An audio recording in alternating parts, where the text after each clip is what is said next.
Hello everyone. आज का जो हमारा न्यू टॉपिक है जिस पे हम डिस्कस करेंगे वो है व्हीट स्टोन सेतु। ये टॉपिक एग्ज़ाम के पॉइंट ऑफ व्यू से बहुत इम्पोर्टेंट है, तो देखिएगा वो इम्पोर्टेंट क्या है, पहले इसको डिटेल में हम समझेंगे। आज का यही टॉपिक है जो कि हम जो भी 30 मिनट 35 मिनट डिस्कस करेंगे, ठीक है। तो देख लेते हैं इसके बारे में। ये एक ऐसी व्यवस्था है जिसमें 4 प्रतिरोध होते हैं, 4 तो प्रतिरोध होते हैं और एक सेल होता है और एक धारामापी जोड़ा जाता है। इसमें 4 प्रतिरोध होते हैं, एक सेल होता है, एक धारामापी होता है, ठीक है। और इसकी सहायता से हम क्या करते हैं, अज्ञात प्रतिरोध को ज्ञात करते हैं, ठीक है ना। इसकी सहायता से जो ये व्यवस्था है, इस व्यवस्था में हम क्या करते हैं, अज्ञात प्रतिरोध का मान ज्ञात करते हैं, ठीक है। तो देखिएगा ये तो था व्हीट स्टोन के बारे में, मतलब इसमें 4 प्रतिरोध होंगे, एक सेल होगा, एक धारामापी होगा। अब धारामापी सेल आप जानते ही हो, प्रतिरोध आप जानते ही हो। अब ये धारामापी गैल्वेनोमीटर, वैसे तो नेक्स्ट चैप्टर में पढ़ेंगे हम, चैप्टर 7 में गैल्वेनोमीटर धारामापी के बारे में। वैसे आपका प्रैक्टिकल भी है, प्रैक्टिकल में भी बहुत ज़्यादा यूज़ है इसका धारामापी का। विदाउट गैल्वेनोमीटर कोई प्रैक्टिकल पॉसिबल नहीं है, तो हम भी यूज करेंगे। वैसे धारामापी नाम से ही पता चल रहा है, धारा का मापन यानी धारा को मेजरमेंट करने वाला। तो ये धारा की दिशा को भी बताता है। धारा की दिशा है ना, डायरेक्शन ऑफ करंट। धारा मतलब ये विक्षेप के अकॉर्डिंग बताता है। विक्षेप आप समझते हो, विक्षेप। इसमें एक नीडल होती है, इस गैल्वेनोमीटर में एक नीडल होती है, एक सुई होती है, कि आप नीडल बोल सकते हो मतलब, और एक संकेतक पॉइंटर बोल सकते हो। वो क्या होता है, वो बीच में होता है, जीरो पे होता है, जैसे जीरो पे, ठीक है। स्टार्टिंग में जीरो पे होता है, लेकिन जैसे ही आप क्या करोगे, उस सर्किट में जैसे ही करंट आएगी, तो करंट आते ही वो जीरो पे नहीं रहेगा, फिर वो लास्ट में चला जाएगा। क्या, तो लेफ्ट साइड उस गैल्वेनोमीटर के, मतलब वो जो डिवाइस है गैल्वेनोमीटर है, उसके अंदर वो एक डिब्बा सा ही एक प्रकार से, तो उस डिब्बे के एकदम बीचों बीच रहता है वो नीडल, ठीक है। जैसे करंट आएगी तो करंट आते ही क्या होता है, वो नीडल क्या तो लेफ्ट साइड डिफ्लेक्ट होती है या फिर राइट साइड विक्षेपित हो जाती है। ऐसे बीच में तो शून्य विक्षेप रहता है, और जैसे ही वो लेफ्ट साइड में गई तो करंट क्या हो गई, मतलब अपोजिट डायरेक्शन में फ्लो होगी। इसका मतलब लेफ्ट साइड में गई। अगर वो जो निडल है वो राइट साइड गई, इसका मतलब करंट क्या हो, मतलब एक फिक्स डायरेक्शन में फ्लो हो गई, ठीक है। तो ये करंट की डायरेक्शन को भी मेजरमेंट करता है ये धारामापी, ठीक है। धारा की दिशा को मेजरमेंट करता है, दिशा भी बताता है, पॉजिटिव नेगेटिव जो भी है, कौन सी डायरेक्शन में जा रही है। और शून्य विक्षेप में आता है तब तो ये क्या नहीं करता है, परिपथ से कोई करंट ग्रहण नहीं करता है। जैसे ही ये जीरो विक्षेप पर आता है, ये जो नीडल होती है जैसे जीरो पे आ जाती है, तो जीरो पर आते ही ये सर्किट से कोई करंट नहीं लेता है, ठीक है ना। उस केस में मतलब कोई करंट नहीं लेगा, इसमें से कोई करंट नहीं जाएगी उस केस में, ठीक है ना। इन्हें जो धारामापी में जाने वाली करंट जीरो होती है अगर ये शून्य विक्षेप पर होता है। तो देखिएगा इसको डिटेल में समझते हैं व्हीट स्टोन सेतु को। इसकी बनावट आपके सामने है, ये जो कि दिख रही है। इसमें 4 प्रतिरोध हैं, PQRS, 4 प्रतिरोध हैं। तो P और Q जो आपको दिख रहे हैं, इनको वैसे आनुपातिक भुजाएं बोलते हैं, ठीक है। इनको भुजाओं के अकॉर्डिंग इनका नाम दिया गया है। मतलब जैसे कि ये P और Q, ये अनुपात में के, मतलब अनुपात का मतलब समझते हो, रेशियो P/Q। तो ये आनुपातिक भुजाएं होती है, ठीक है। ये दोनों जो भुजाएं PQ आनुपातिक भुजाएं होती हैं। ये दिख रहा है आपको R प्रतिरोध, जो कि क्या होता है, ज्ञात होता है। ये हमें पहले से नॉन होता है, ठीक है ना, हमें पता होगा, रेजिस्टेंस बॉक्स में मिलेगा ये, प्रतिरोध बॉक्स में। तो R तो ज्ञात होता है और S ज्ञात होता है, इसलिए इसको, इस भुजा को, इस साइड को नाम दिए यहाँ ज्ञात भुजा। और S जो कि क्या होता है, अज्ञात प्रतिरोध, जिसे हमें ज्ञात करना होता है। और ये इसी वजह से इस भुजा का नाम, जो ये CD जो साइड है, इस साइड को हम क्या बोलते हैं, यहाँ से CD साइड यानी S भुजा को हम क्या बोलते हैं, यहाँ अज्ञात भुजा, अननोन साइड होती है, ठीक है। ये ध्यान रखिएगा। और ये A और C के बीच में एक सेल लगा होता है, AC। ये पूरी भुजा AC है, सेल लगा होता है, इसलिए इसे को सेल भुजा बोलते हैं। और BD के बीच में क्या लगा होता है, धारामापी G लगा होता है, जिसे हम क्या बोल सकते हैं, धारामापी भुजा। तो ये तो था इस सर्किट के बारे में, इसकी बनावट के बारे में था। देखिएगा भाई, अब इसमें क्या है कि ये जो डायग्राम दे रखा है, इसी का एक्सप्लेनेशन किया है मैंने पूरा, ठीक है। तो अब देखिए, हमें जो आगे जो टॉपिक होगा इसी का ही है, सारा व्हीट स्टोन के बारे में ही बताने वाला हूँ आज मैं। तो देखिएगा, जो कि एग्जाम के पॉइंट ऑफ व्यू से इम्पोर्टेंट है वो ये है। तो देखिए, व्हीट स्टोन सेतु सिद्धांत एवं संतुलन अवस्था, ये कई बार एग्जाम में पूछा जाता है, इसका प्रतिबंध पूछा जाता है। व्हीट स्टोन सेतु सिद्धांत के बारे में पूछा जाता है, या संतुलन जो प्रतिबंध होता है ना, उसके बारे में पूछा जाता है एग्जाम में, 2 नंबर का क्वेश्चन आता है यहाँ से, ठीक है। तो इम्पोर्टेंट है वैसे ये टॉपिक। तो अब देखिएगा, अभी जो चित्र है उसको आपको ढंग से समझ लिया, बनावट क्या होती है, स्ट्रक्चर क्या होती है। अब देखिएगा इसमें हम कैसे करेंगे, किस प्रकार से इस सिद्धांत को हम डेवलपमेंट करेंगे, ठीक है, उसकी संतुलन अवस्था को हम कैलकुलेट करेंगे। देखिएगा अब इसको एक बार चित्र को आप देखिएगा दोबारा से, देखिएगा यहाँ पर मैंने एक सेल लगाया ई, जिसका विद्युत वाहक बल क्या है, ई है। तो जैसे ही सेल लगाओगे तो परिपथ में धारा आई प्रवाहित होगी, और ये धारा आई पॉइंट ए, यानी ये संधि बिंदु ए है, इस ए पर 2 भागों में बढ़ जाती है, क्योंकि 2 शाखाएं निकली हुई यहाँ से। एक शाखा, जैसे इस शाखा का नाम ए बी है, दूसरी शाखा है ए डी।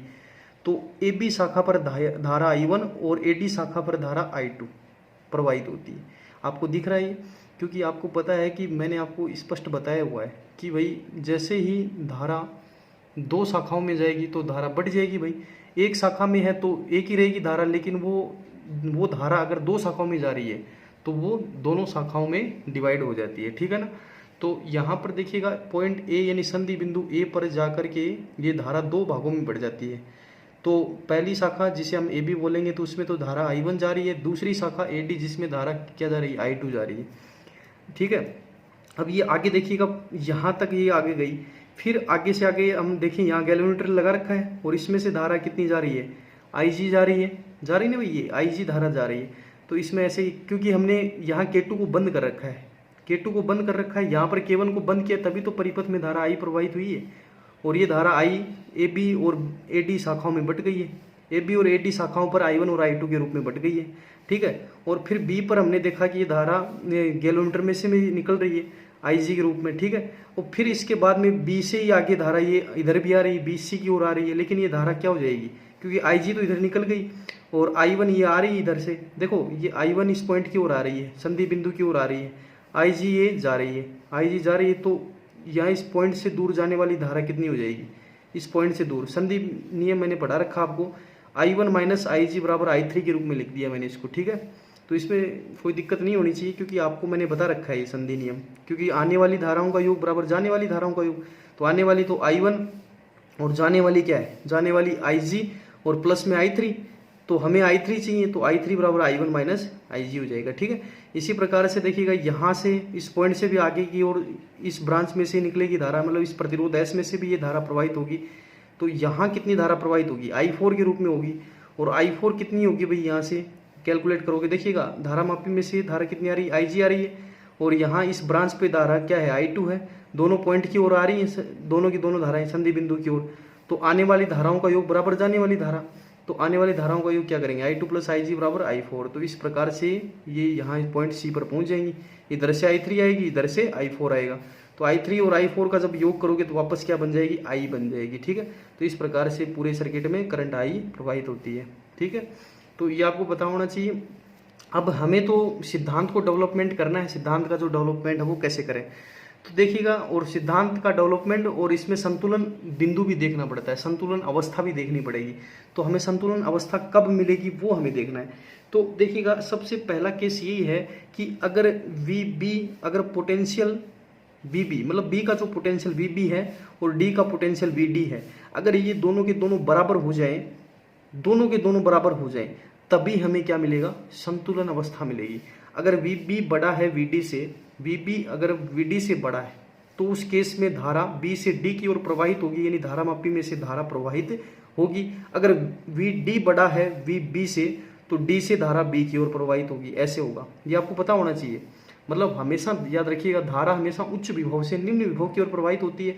अगर आपने पोटेंशियल वी बी अगर बड़ा लिया है, वी बी, बी का जो पोटेंशियल अगर वी डी से ज़्यादा लिया है, वी डी से बड़ा लिया है, तो उस केस में धारा बी से डी की ओर प्रवाहित होगी, धारा मापी में से धारा आएगी।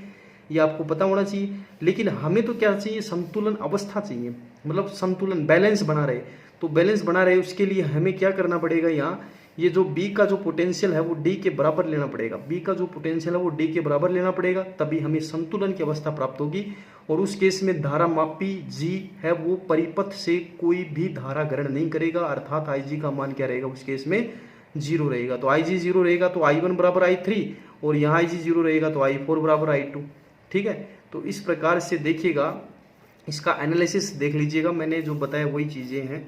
अब देखिएगा इधर से, मैंने लिखा कि ये यदि VB ग्रेटर देन VD है, देखिए मैंने यहाँ पर एक्सप्लेन किया है, VB ग्रेटर देन VD हो तो G में धारा B से D की ओर प्रवाहित होगी। ये बताया B से D की ओर धारा, B से D की ओर, ठीक है, B से D की ओर प्रवाहित होगी। यदि VB बराबर VD अर्थात धारामापी में शून्य विक्षेप प्राप्त होगा, अर्थात धारामापी परिपथ से कोई धारा नहीं लेगा। यह व्यवस्था क्या कहलाती है? व्हीटस्टोन की संतुलन अवस्था कहलाती है। और इस अवस्था में I1 I3 के बराबर हो जाता है। Ig 0 होने से I1 बराबर हो जाता है I3 और I2 बराबर हो जाता है I4। तो संतुलन अवस्था में और क्या होगा? VB किसके बराबर हो जाएगा? VD के। ये बात हो गई हमारी, VB बराबर किसके हो जाएगा? VD के। अब V इसको हम ऐसे भी लिख सकते हैं VAB बराबर VAD, मतलब A व B के मध्य जो विभवांतर है वो A और D के मध्य विभवांतर के बराबर होता है, ठीक है। तो VAB बराबर VAD, यानी यहाँ पर हम ओम्स लॉ लगाएंगे। ओम का जो नियम वहाँ वो यूज करेंगे। ओम का नियम आपको पता ही है क्या होता है? धारा इंटू प्रतिरोध। तो धारा इंटू प्रतिरोध, यानी A व B के मध्य प्रतिरोध क्या लगा हुआ है? देखिएगा, इधर देखिएगा, इस सर्किट को देखिएगा, ये A है, ये B है। तो इसमें धारा प्रतिरोध क्या है? पहले देखिए प्रतिरोध क्या है? P है। और इसमें धारा कितनी फ्लो हो रही है? I1। तो पोटेंशियल डिफरेंस यानी विभवांतर क्या होगा? बिंदु A व बिंदु B के मध्य विभवांतर I1 इंटू P हो जाएगा ना। तो यहाँ लिख दिया मैंने I1 इंटू P। अब इक्वल्स टू VAD का मतलब समझ रहे हो? बिंदु A और बिंदु D के मध्य पोटेंशियल डिफरेंस VAD। तो ये कब मिलेगा? जब प्रतिरोध R में से धारा, देखिएगा पहले AD को देखिएगा, A ये रहा और D ये रहा। तो A से D की ओर धारा फ्लो हो रही है, प्रवाहित हो रही है। प्रतिरोध R में से धारा I2 फ्लो हो रही है। तो विभवांतर क्या होगा? I2 into R। ये किसके मध्य विभवांतर है? बिंदु A और बिंदु D के मध्य विभवांतर है, यानी VAD इक्वल्स टू क्या हो जाएगा? यहाँ से I2 into R। Equation number 1 लिख दिया, ठीक है। अब सिमिलरली हम यहाँ पर क्या निकालेंगे? VCB या VBC। देखिए VCB या VBC एक ही बात है, VCB बोल दो या VBC बोल दो। तो VBC बराबर होगा हमारा VCD, VBC बराबर होगा हमारा VCD। तो अब इसी प्रकार से लिखा हमने, तो देखिएगा VBC बराबर VCD लिख दिया। अब VBC क्या होगा? C और B के मध्य जो विभवांतर होगा वो देखिएगा, बिंदु C और बिंदु B के मध्य विभवांतर कितना होगा भाई? धारा इसमें I3 फ्लो हो रही है, इस प्रतिरोध R में Q में से, प्रतिरोध Q में से धारा I3 फ्लो हो रही है। तो विभवांतर I3 इंटू Q बनेगा B और C के मध्य। तो मैंने लिख दिया यहाँ पर I3 इंटू Q लिख दिया, I3 into Q equals to VCD का मतलब C और D के मध्य विभवांतर, यानी यहाँ धारा I4 फ्लो हो रही है, किसमें से? प्रतिरोध S में से। तो विभवांतर क्या हो जाएगा? I4 into S। तो यहाँ I4 इंटू S कर दिया, ठीक है।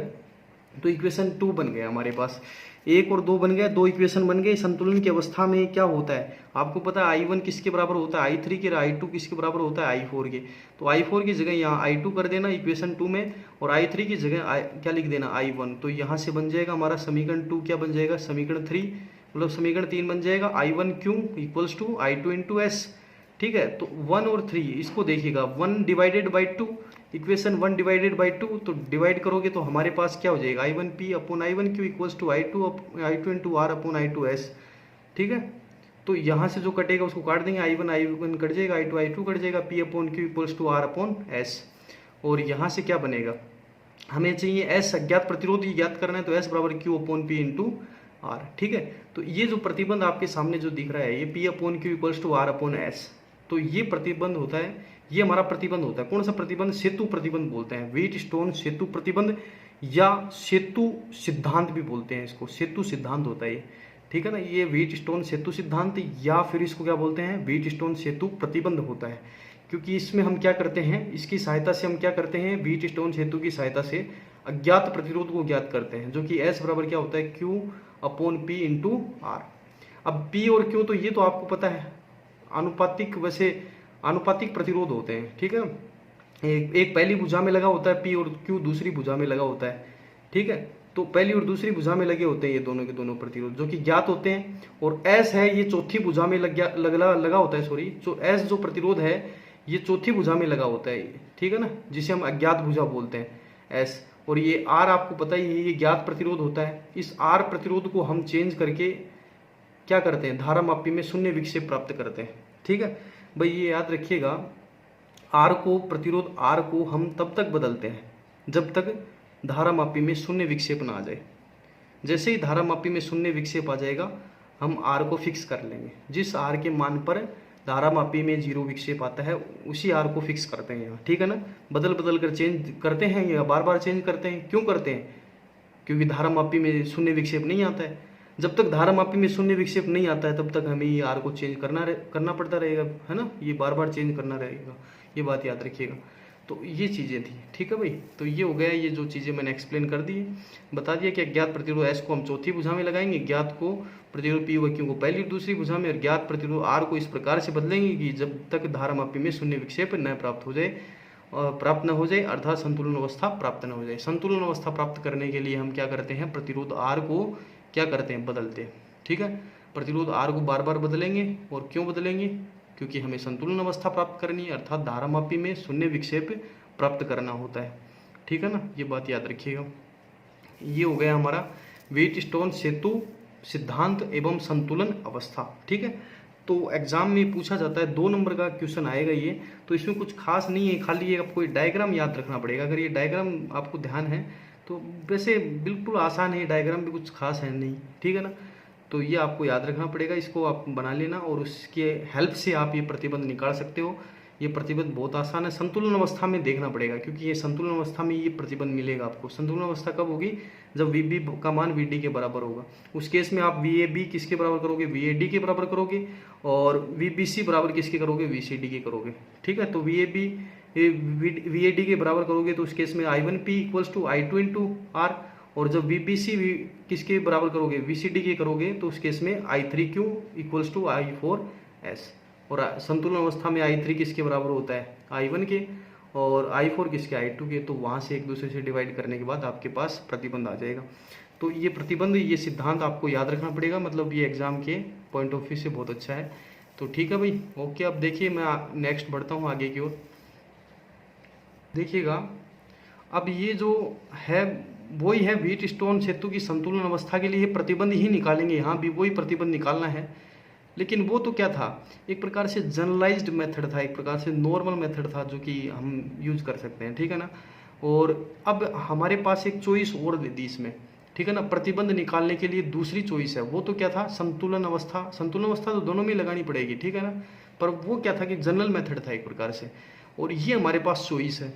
ये किरचॉफ नियम से हम क्या है, इस प्रतिबंध को डेवलप करेंगे, प्रतिबंध को हम निकालेंगे, ठीक है। जो P/Q इक्वल्स टू R/S उसको निकालने वाले हैं, किससे? किरचॉफ नियम से। तो कई बार पूछ लिया जाता है किरचॉफ नियम की सहायता से व्हीटस्टोन सेतु प्रतिबंध को निकालो, मतलब ये चीज़ें आपको पूछ सकता है, मतलब प्रतिबंध ज्ञात कीजिए, सिद्धांत को ज्ञात कीजिए, जो भी है हमारा, है ना। तो ये पूछ सकता है एग्जाम में। तो ये किरचॉफ नियम से हम कैसे ज्ञात करेंगे, कैसे कैलकुलेट करेंगे व्हीटस्टोन सेतु प्रतिबंध को, वो देखिएगा। तो आपको किरचॉफ नियम आता है, यानी केवीएल नियम आना जरूरी होता है इसमें। तो केवीएल नियम ही यूज करना पड़ेगा, यानी किरचॉफ वोल्टा लॉ, ठीक है। तो देखिएगा, जो कि मैंने पढ़ा दिया है बढ़िया तरीके से, अब आपको एक्सप्लेन बढ़िया तरीके से किया है, बस अगर समझ में आ गया हो तो कोई दिक्कत नहीं आएगी फिर तो, ठीक है ना। अब देखिएगा, तो केवीएल लगाना है, तो आप इसको देखिएगा पूरा, जो ABCDA पूरा दिख रहा है ना, ये पूरा का पूरा देखिएगा आप। इसमें 4 प्रतिरोध लगे हैं, PQRS, और इसमें G क्या है? धारामापी, आपको पता ही है, ये सब चीज़ें मैंने बता दी आपको। तो हम क्या करते हैं, यहाँ पर कितनी लूप है पहले ये आप ये देखिएगा। लूप कितनी है हमारे पास? लूप 2 है, एक तो लूप 1 ये रही, लूप 2 ये रही। तो दोनों लूपों में हम क्या लगाएंगे? केवीएल लगाएंगे। तो सबसे पहली लूप हम चूज करते हैं ABDA, मतलब पाथ क्या है लूप का? A से B की ओर जाना है, B से D की ओर आना है, फिर D से वापस A की ओर आना है, ठीक है। तो पहली लूप तो ये हो गई ABDA। चलिए लगाएं फिर केवीएल। देखिएगा केवीएल क्या कहता है, आपको पता है कि जैसे कि ये यहाँ से स्टार्ट किया हमने चलना, तो यहाँ पर धारा I1 है, किसमें से फ्लो हो रही है? प्रतिरोध P में से फ्लो हो रही है। तो धारा और प्रतिरोध का गुणनफल कैसा लेंगे? धनात्मक। कब लेंगे?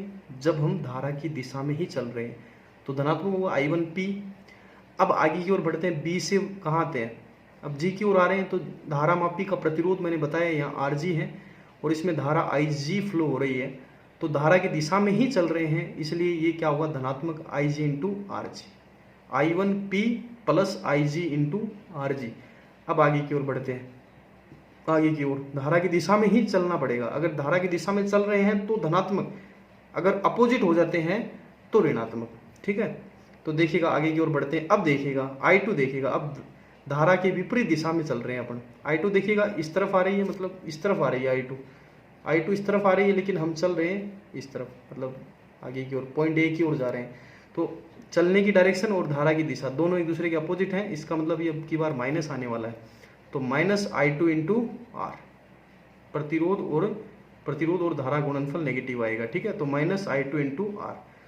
तो और यहाँ इस लूप में कोई विद्युत वाहक बल आने वाला है नहीं, क्योंकि सेल ही नहीं लगा रखा है इस, मतलब यहाँ पर कोई सेल थोड़ी लगा रखा है, लूप 1 में तो कोई सेल है ही नहीं, तो विद्युत वाहक बल तो जीरो होना है, बराबर जीरो, ठीक है, इक्वल्स टू जीरो।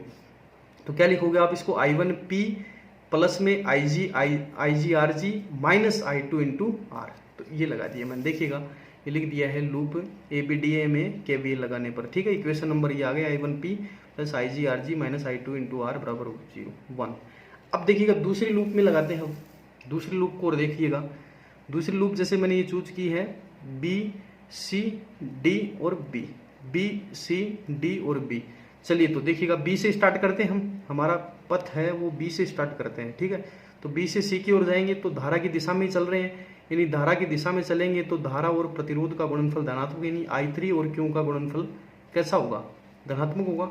अब आगे की ओर बढ़ेंगे, आगे की ओर बढ़ेंगे। अब देखिएगा धारा के विपरीत आ गए हम, धारा हमारे विपरीत चल रही है, ठीक है। धारा देखो ये ऐसे चल रही है, लेकिन हमारी चलने की डायरेक्शन ये ऐसे है। तो धारा और चलने की जो डायरेक्शन है वो अपोजिट है, जिसकी वजह से जो I4 होगा, I4 यानी धारा और प्रतिरोध का जो गुणनफल है वो कैसा होगा, ऋणात्मक, यानी I4 इंटू एस, लेकिन नेगेटिव होगा, ठीक है ना, माइनस में आएगा। अब फिर आगे की ओर बढ़ते हैं, आगे की ओर बढ़ते हैं। अब आगे बढ़ेंगे तो फिर दोबारा से चलने की डायरेक्शन के अपोजिट है करंट कैसे फ्लो हो रही है, चलने की जो डायरेक्शन है उसके विपरीत दिशा में फ्लो हो रही है। तो वापस क्या होगा, माइनस आएगा, धारा और प्रतिरोध का गुणनफल कैसा होगा, नेगेटिव होगा, यानी माइनस IgRg, और वापस हम पॉइंट B पर पहुंच जाएंगे, ठीक है। तो B से शुरू किया तो B पर ही आना पड़ेगा हमें, कंप्लीट पाथ करना पड़ेगा, ठीक है ना। अब देखिएगा यहाँ पर ये लिख दिया मैंने, I3 को लिखा ये I1 माइनस Ig, ये तो आपको समझ में आती है कहाँ से लिखा, I1 minus Ig into Q minus ये I4 को लिख दिया I2 plus Ig into S minus IgRg बराबर 0 इक्वल्स टू 0। इक्वेशन नंबर हो गई 2। ये बात तो समझ में आती है ना भैया, I3 कैसे आई, I4 कैसे आई, I3 ये देखो ये रहा ना, यहाँ मैंने बताया भी था, ये संधि नियम लगेगा यहाँ पर, ये आने वाली है इस पॉइंट, देखो संधि बिंदु B है, तो B पर I1 आ रही है और Ig जा रही है, और ये I3 भी जा रही है, तो ये दोनों जा रही है, तो दोनों जाने वाली धाराओं का योग आने वाली के बराबर हो जाएगा। I1 बराबर I3 प्लस Ig, तो यहाँ से आप क्या निकाल सकते हो, I3 को निकाल सकते हो, जो कि I1 माइनस Ig होगा। इसी प्रकार से यहाँ पर देखिए इस पॉइंट की ओर देखिएगा, यहाँ इस पॉइंट से क्या है, धारा क्या जा रही है, देखिएगा ये जा रही है, I4 जा रही है, और Ig आ रही है, I2 भी आ रही है, तो I2 प्लस Ig बराबर क्या होगा, I4 हो जाएगा। तो इस प्रकार से ये हो गया I4। तो यहाँ पर हम क्या करेंगे, अब देखिए केवीएल नियम तो हमने लगा दिए हैं, इक्वेशन 1 और 2 भी निकाल लिया। अब संतुलन अवस्था देखिएगा, सेतु की जो संतुलन अवस्था है उसमें हम क्या करेंगे, गैलोमीटर से जो प्रवाहित धारा वो क्या होगी, उस केस में 0 होगी। आपको पता होना चाहिए, मैंने बता दिया कि संतुलन अवस्था में जो धारा मापी है वो परिपथ से कोई धारा नहीं लेता है, अर्थात Ig बराबर 0 होता है। तो Ig बराबर 0 होता है, तो इक्वेशन 1 और 2 में Ig की जगह हम 0 क्या करेंगे, पुटअप करेंगे। तो जैसे पुटअप करोगे तो I1P minus I2 into R बराबर क्या हो जाएगा, यहाँ से 0 हो जाएगा। I1P बराबर क्या हो जाएगा, I2 into R, equation number हो गया 3।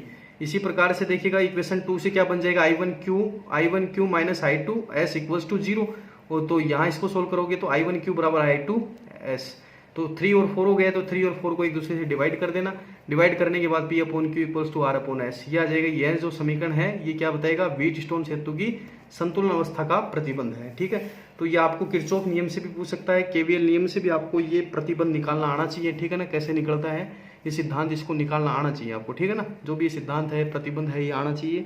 और ये प्रतिबंध क्या है, P upon Q equals to R upon S। इसमें हम क्या करते हैं, अज्ञात प्रतिरोध को ज्ञात करते हैं, अननोन रेजिस्टेंस है ना, उसको हम कैलकुलेट करते हैं, ठीक है। तो ये हो गया हमारा संतुलन अवस्था के लिए प्रतिबंध। केवीएल नियम अगर अच्छे तरीके से आता है तो आसानी से इसको समझ भी पाओगे और आसानी से कर भी पाओगे, ऐसे क्वेश्चंस भी कर पाओगे इससे रिलेटेड, ठीक है। तो देखिएगा इसमें 2 न्यूमेरिकल और करवा रखे हैं मैंने, वो और देख लीजिएगा। तो देखिए पहला जो न्यूमेरिकल है वो देखिएगा, दिए गए चित्र में बिंदु A और B के मध्य विभवांतर पूछा है। तो A और B के मध्य विभवांतर इसी से रिलेटेड है, ये जो हमारा व्हीटस्टोन सेतु है ना, इसी सिद्धांत पर आधारित ये न्यूमेरिकल है। तो देखिएगा इसमें हमें क्या करना है, देखिएगा ये आपके सामने सर्किट डायग्राम दिखा रखा है, और इसमें आपको A और B के मध्य विभवांतर चाहिए। तो देखिएगा ये P होता है, ये Q होता है, ये अनुपातिक भुजाएं हैं P अपॉन Q और ये R अपॉन S। ये होता है ना प्रतिबंध हमारा, ये होता है P upon Q equals to R upon S। तो 8/4 और 6/3 यानी 8, ये 8/4 हो जाएगा इक्वल्स टू 6/3। तो जैसे आप इसको कैलकुलेट करोगे 2 इक्वल्स टू 2, इसका मतलब क्या हुआ, सेतु प्रतिबंध को संतुष्ट किया है ना, ये सेतु प्रतिबंध यहाँ संतुष्ट हो गया। अगर ये संतुष्ट होता है तो इसका मतलब क्या हुआ, ए और बी का जो पोटेंशियल है वो दोनों का बराबर होगा, यानी पोटेंशियल डिफरेंस जीरो होगा। ये याद रखिएगा। ये कब होता है, ये संतुलन अवस्था कब मिलती है, जब क्या होता है, दोनों पॉइंट्स के बीच का जो पोटेंशियल डिफरेंस है वो जीरो होता है। ठीक है ना, मैंने आपको बताया, अभी भी एक्सप्लेनेशन दिया था, टोटल बताया भाई मैंने कि भाई ए और बी के मध्य विभवांतर अगर जीरो होगा अर्थात संतुलन अवस्था मिलेगी, तब उस केस में हमें संतुलन प्रतिबंध मिलेगा, संतुलन अवस्था प्रतिबंध मिलेगा, यानी व्हीटस्टोन सेतु प्रतिबंध मिलेगा। ठीक है ना, तो ये चीज़ें मैंने एक्सप्लेन की, यानी वी ए बराबर वी बी आया था ना, वहाँ वी ए बी बराबर वी बताया था मैंने, वी बी डी जो भी था, मतलब वहाँ पर एक्सप्लेनेशन किया था ना, वी ए बी बराबर वी ए डी था ना, तो वही है ये। तो ये संतुलन अवस्था प्रतिबंध कब मिलेगा, ये संतुलन अवस्था प्रतिबंध ही तो एक्सप्लेन कर रहा है, क्योंकि 2 बराबर 2 इसका मतलब क्या है, ये सेतु प्रतिबंध को संतुष्ट कर रहा है। इसका मतलब यही होता है कि ए और बी के मध्य पोटेंशियल डिफरेंस जीरो होगा, यानी ए और बी का पोटेंशियल दोनों का सेम रहेगा, तो पोटेंशियल डिफरेंस क्या होगा, जीरो होगा। ये हमें पूछा था। ठीक है, तो अब देखिएगा नेक्स्ट क्वेश्चन देखिएगा, व्हीटस्टोन सेतु की भुजाओं में प्रतिरोध लगे हैं, चित्रानुसार प्रतिरोध लगा रखे हैं, चित्र में x का मान कितना होना चाहिए कि व्हीटस्टोन सेतु संतुलित अवस्था में आ जाए। ये कंडीशन दे रखी है, चित्र में x का कितना मान होना चाहिए कि व्हीटस्टोन सेतु संतुलित अवस्था में आ जाए, संतुलित अवस्था में आ जाए, ये कंडीशन है। इसी कंडीशन को फॉलो करना है और x को कैलकुलेट करना है। तो देखिएगा ये आपके सामने डायग्राम है, तो इस डायग्राम को आप देखिएगा और इससे हम कैलकुलेट करेंगे x का मान। कैसे करेंगे वो देखिएगा। देखिएगा मैंने आपको बताया कि P का मान यहाँ क्या, अनुपातिक भुजाएं यानी P और Q, यही तो है ना, अनुपातिक प्रतिरोध है ये, एक तो 100 है और दूसरा 10 है। एक तो P बराबर तो 100 आ गया हमारा, P का मान तो दे रखा है हमें 100 और Q का मान दे रखा है यहाँ 10 दे रखा है ना, P तो 100 दे रखा है, Q कितना है 10 दे रखा है। ठीक है, और R कितना है, यहाँ पर R की बात करें तो R अभी R यहाँ पर देखिएगा तुल्य प्रतिरोध निकालना पड़ेगा, यहाँ पर देखिएगा ध्यान से, ये X है और ये 100 ओम है, तो यहाँ हमें R चाहिए, तो R कैसे कैलकुलेट करोगे, यहाँ हमें R का मतलब तुल्य प्रतिरोध ज्ञात करना पड़ेगा। R 100 नहीं है, X और 100 का दोनों का तुल्य प्रतिरोध है वो हमें देखना पड़ेगा, यानी X और 100 का जो तुल्य प्रतिरोध आएगा वो होगा हमारा R। और S हमारे पास कितना है 5 ओम दे रखा है, P भी दे रखा है, P 100 दे रखा है, Q 10 दे रखा है, R 5 दे रखा, सॉरी S 5 दे रखा है, और R कितना होगा, दोनों प्रतिरोधों का तुल्य प्रतिरोध, इन X और 100 का जो तुल्य प्रतिरोध होगा वो होगा R, तो जो कि हम कैलकुलेट करेंगे। देखिएगा R बराबर यहाँ कैलकुलेट करेंगे R1 R2 upon R1 plus R2, क्योंकि अगर दो प्रतिरोध समांतर क्रम में जुड़े हैं तो तुल्य प्रतिरोध क्या होगा R1 R2 upon R1 plus R2। तो यहाँ R बराबर 100 x अपॉन 100 प्लस x, तो इसको कैलकुलेट कर, ये तो R हो गया, S हमें दे रखा है। अब हमें क्या लगाना है, इसमें पूछा x का मान कितना होना चाहिए कि व्हीटस्टोन सेतु संतुलित अवस्था में आ जाए। तो संतुलित अवस्था के लिए हम क्या करते हैं, सेतु प्रतिबंध यूज करते हैं, तो P upon Q equals to R upon S, तो ये प्रतिबंध हम यूज करते हैं। तो P का मान 100 है, Q का मान 10 है, तो 100 अपॉन 10 हो गया ना, 100/10 हो गया, 100/10 equals to R upon S क्या होगा, R क्या हमारा, R ये है हमारा और S ये है, तो इन दोनों को डिवाइड कर देंगे एक दूसरे से, यानी यहाँ से ये आ जाएगा। ठीक है, तो अब इसको आप सोल्व करोगे ना, तो यहाँ से 0 से 0 कट जाएगा, यहाँ से ये कैंसिल आउट हो जाएगा। अब 10 ये यहाँ पर और क्या कैलकुलेट कटेगा, देखिएगा ये कट जाएगा ना यहाँ से, इसको देखिएगा, ये यहाँ से 0 से 0 1 0 ये वो कट जाएगा, और 5 से कटेगा 2 आएगा, तो ऊपर यहाँ 2 आया, 2x, नीचे क्या है अपॉन में 100 प्लस x आए। ठीक है, अब ये 2 इधर आ जाएगा, 1/2 जाएगा equals to x upon 100 plus x। अब इसको सोल्व कर लेना, लास्ट में x का मान 100 आ जाएगा। ठीक है, तो ये आपको पता होना चाहिए, आ जाएगा, कोई ज़्यादा खास प्रॉब्लम नहीं है, लेकिन ये एग्जाम के पॉइंट ऑफ व्यू से इंपॉर्टेंट है। वैसे इंपॉर्टेंट मैंने बताया ना कि इंपॉर्टेंट है, तो ये प्रॉब्लम इंपॉर्टेंट है ही, तो ये ध्यान रखिएगा। तो ये हो गए हमारी 2 प्रॉब्लम बता दी मैंने आपको, 2 क्वेश्चंस बता दिए, और ये पूरा व्हीटस्टोन सेतु प्रतिबंध को एक्सप्लेन कर दिया। तो ये आपको आना चाहिए, ठीक है ना भाई, ज़्यादा प्रॉब्लम तो नहीं आनी चाहिए इसमें, आसान है वैसे टॉपिक, एग्जाम में 2 नंबर में पूछ लिया जाता है, न्यूमेरिकल भी दे सकता है, न्यूमेरिकल भी, या फिर ये खुद मतलब ये टॉपिक भी दे सकता है, क्योंकि अगर ये टॉपिक अगर अच्छे से आता है तभी आप न्यूमेरिकल भी आसानी से कर पाओगे। ठीक है ना भाई, तो ओके, तो भाई थैंक यू।